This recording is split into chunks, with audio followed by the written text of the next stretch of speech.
Hello বন্ধুরা, আজকে আমরা চলে এসেছি ভাগীরথী নদীর তীরে অবস্থিত উত্তর কাশীর অন্যতম প্রাচীন এবং পবিত্র মন্দির শ্রী শ্রী কাশী বিশ্বনাথ মন্দিরে। মন্দিরটির পার্শ্ববর্তী পর্বত সহ ভাগীরথীর নদীর অপূর্ব দৃশ্য দেখার মতো। এর জনপ্রিয়তার কারণ এটি চারধাম যাত্রার যাত্রাপথের এক অংশ, যা তীর্থযাত্রীদের বিখ্যাত চারধামের সাথে এই মন্দিরে দর্শন করতে দর্শনার্থীদের আকৃষ্ট করে। কাশী বিশ্বনাথ মন্দিরটি ভগবান শিবের উদ্দেশ্যে উৎসর্গকৃত এবং বলা হয় এটি প্রাথমিকভাবে ঋষি পরশুরাম দ্বারা নির্মিত হয়েছিল এবং যা পরবর্তী 1857 সালে সুদর্শন শাহের স্ত্রী মহারানী খানেটি দ্বারা সংস্কার করা হয়েছিল। বর্তমানে মন্দিরটি পূর্ব বিদ্যমান প্রাচীন বেদির উপর নির্মিত হয়েছিল 1857 খ্রিস্টাব্দের তেহেরির রানী শ্রীমতীর দ্বারা। খনেতি দেবী ঐতিহ্যবাহী হিমালয়ের মন্দিরের স্থাপত্য সহ রাজশ্রী সুদর্শন সাহা। কিংবদন্তি হল ভগবান শিব কলিযুগের দ্বিতীয় ভাগ থেকে এটিকে তার জাহাজ হিসেবে বিবেচনা করেন। বিশ্বাস হলো যখন কাশী বা বারাণসী জলের তলায় ডুবে যাবে এবং ভগবান কাশী বিশ্বনাথকে উত্তর কাশীর এই মন্দিরে স্থানান্তরিত করা হবে। ঐতিহ্য আছে যে এই ঋষি মার্কেন্ডেয়ের ভগবান শিবের প্রতি এতটাই ভালোবাসা এবং ভক্তি ছিল যে প্রভু স্বয়ং মৃত্যুর দেবতা যম ঋষিকে রক্ষা করেছিল, যিনি মন্দিরের এই স্থানেই ঋষির জীবন নিতে এসেছিল। ভগবান শিব এখানে গভীর ধ্যানে নিমজ্জিত সমস্ত মানবতার উপর তার আশীর্বাদ বর্ষণ করেছে। এখানকার শিবলিঙ্গটির উচ্চতা 56 সেন্টিমিটার এবং দক্ষিণে একটু কাত রয়েছে। গর্ভগৃহে দেবী পার্বতী ও গণেশ রয়েছে। নন্দী মন্দিরের বাইরের কক্ষে সাক্ষী গোপাল ও ঋষি মার্কেন্ডেয়ের প্রতিমূর্তি এখানে ধ্যানের মতোই উপস্থিত হয়েছে। এই মন্দিরে সারাদিন পুজো হয়। প্রতি সন্ধ্যায় দর্শনার্থীদের ঘণ্টার আওয়াজ এবং পূজায় পণ্ডিতদের দ্বারা মন্ত্র উচ্চারণের মাধ্যমে স্বাগত সকলকে জানায়। এই পূজা অর্চনার যে মাহাত্ম্য তা নিজে এসে কাছে না ঘেঁষে দেখলে বোঝা যাবে না।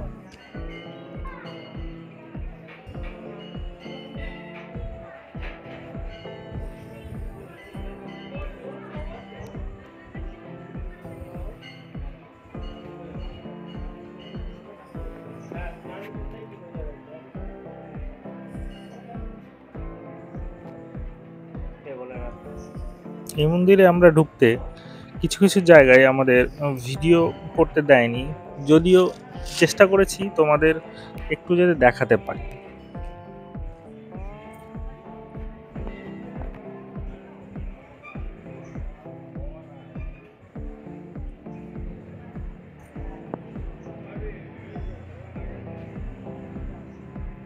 মার্কেন্ডীয় মহারাজ,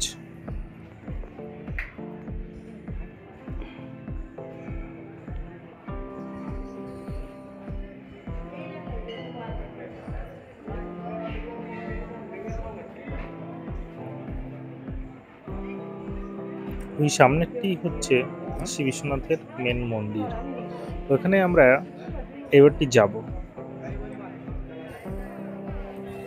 আর এটা হচ্ছে দেখতে পাচ্ছ, এটা হচ্ছে প্রথম দরজা যেটা দিয়ে সবাই ভেতরে প্রবেশ করে। আমরা যদিও সাইড দিয়ে এসেছি। এখানে এক বিশাল যজ্ঞের জায়গা।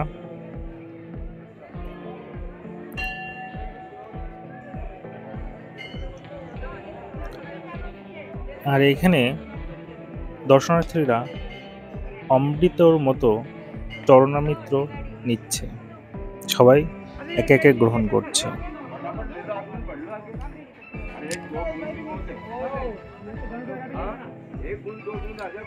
একটা অসাধারণ দৃশ্য, আমরাও একটু নিয়ে নিলাম। আর দেখছো তার নিচে ঠিক একটা ছোট্ট শিবলিঙ্গ রয়েছে।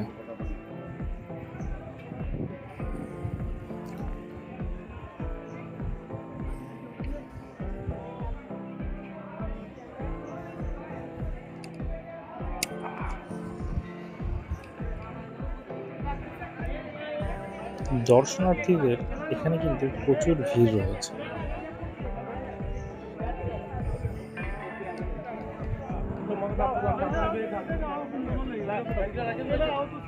এই হলো শ্রী শ্রী কাশী বিশ্বনাথ মহারাজের মন্দির। সবাই দর্শনার্থীরা সেলফি ছবি তুলতে সবাই ব্যস্ত। ব্যস্ত থাক, আমরা দেখি ধীরে ধীরে ভেতরের দিকে যাই। চলো।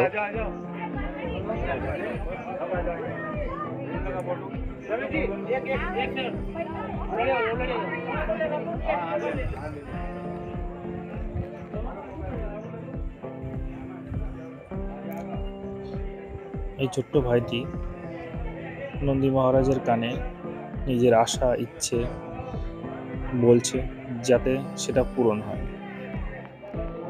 সামনে তোমরা একটু হালকা দেখতে পাচ্ছ কাশী বিশ্বনাথের লিঙ্গটি।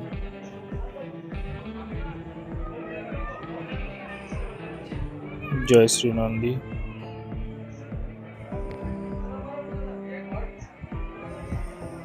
এখানে মহাদেবের বিভিন্ন ছবি রয়েছে।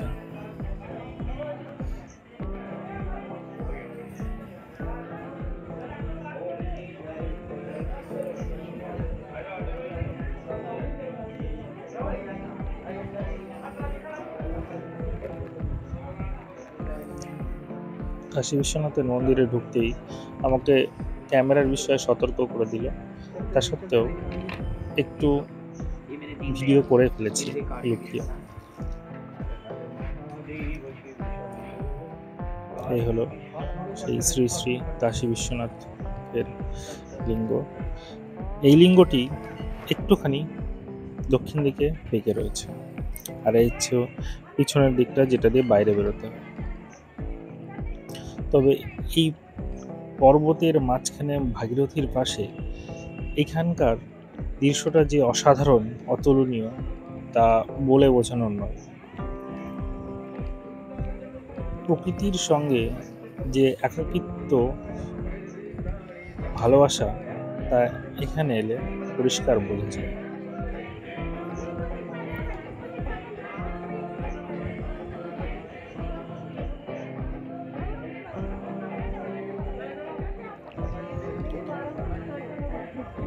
এই মন্দিরটাকে আবার শক্তি মন্দির নামেও কেউ কেউ ডাকে। এর কারণ দেবী পার্বতীকে উৎসর্গ করা এই শক্তি মন্দিরটি। বিশ্বনাথ মন্দিরের ঠিক বিপরীতে অবস্থিত, পিছনের দিকটাই অবস্থিত। এখানকার আরেকটি প্রধান আকর্ষণ হলো একটা বিশাল ভারী ত্রিশূল, উচ্চতা 6 মিটার এবং নিচে রয়েছে 90 সেন্টিমিটার, যা দেবী দুর্গা শয়তানদের দিকে নিক্ষেপ করেছিল। মাতা শক্তি এখানে একটি বিশালাকার ত্রিশূল বা ত্রিশূল হিসাবে উপস্থাপিত পাওয়া যায়, যা অনুমান করা হয় 1500 বছরেরও বেশি পুরনো এবং উত্তরাখণ্ডের প্রাচীনতম ধ্বংসাবশেষ হিসাবে বিবেচিত। এটিতে তিব্বতীয় শিলালিপি রয়েছে, যা প্রাচীন কালে ব্যাপক ইন্দো তিব্বতী সংস্কৃতি বিনিময়ের ইঙ্গিত পাওয়া গেছে। মূল শিব মন্দিরের সামনে রাখা এই 26 ফুটের বেশি উঁচু ধাতব ত্রিশূলের নাগা রাজবংশের বিশদ বিবরণী পাওয়া যায়। এই ত্রিশূলের একটা বিশেষ আশ্চর্যজনক বৈশিষ্ট্য আছে, যা নিজের শরীরের সমস্ত শক্তি দিয়েও এই ত্রিশূলটিকে নড়ানো যাবে না, কিন্তু যদি একটিমাত্র আঙুল দিয়ে হালকা চাপ দেওয়া যায় তাহলেই ত্রিশূলটি কাঁপবে এবং নড়বে। এটা সত্যি আশ্চর্যজনক। এবার বলি তোমরা কিভাবে এই মন্দিরে আসতে পারবে। এই কাশী বিশ্বনাথ মন্দিরটি উত্তরাখণ্ডের উত্তরকাশী জেলায় অবস্থিত। এই মন্দিরটি ভাগীরথী নদীর তীরে থেকে কয়েক মিটার দূরে অবস্থিত। মন্দিরটি NH-34 এর কাছে। সরাসরি বলা চলে সরকারি পোস্ট গ্র্যাজুয়েট কলেজ এবং সরকারি ইন্টার কলেজের কাছেই অবস্থিত। আর ঋষিকেশ এবং দেরাদুন রেলওয়ে স্টেশন থেকে মন্দিরটির দূরত্ব মোটামুটি 160 থেকে 171 কিলোমিটারের মধ্যে। এছাড়া গঙ্গোত্রী ধামের দিকে যাওয়ার প্রধান রাস্তার কাছেই এই মন্দিরটা পড়ে, যেটা গঙ্গোত্রী যেতে গেলে যে যারাই যাক না কেন তারা এই মন্দিরের পাশ দিয়েই যায়। তো আশা করি তোমাদের এই ভিডিওটি ভালো লেগেছে। ভালো লাগলে অবশ্যই একটা লাইক অথবা কমেন্ট করো। ধন্যবাদ সবাইকে আমার এই ভিডিওটি দেখার জন্য।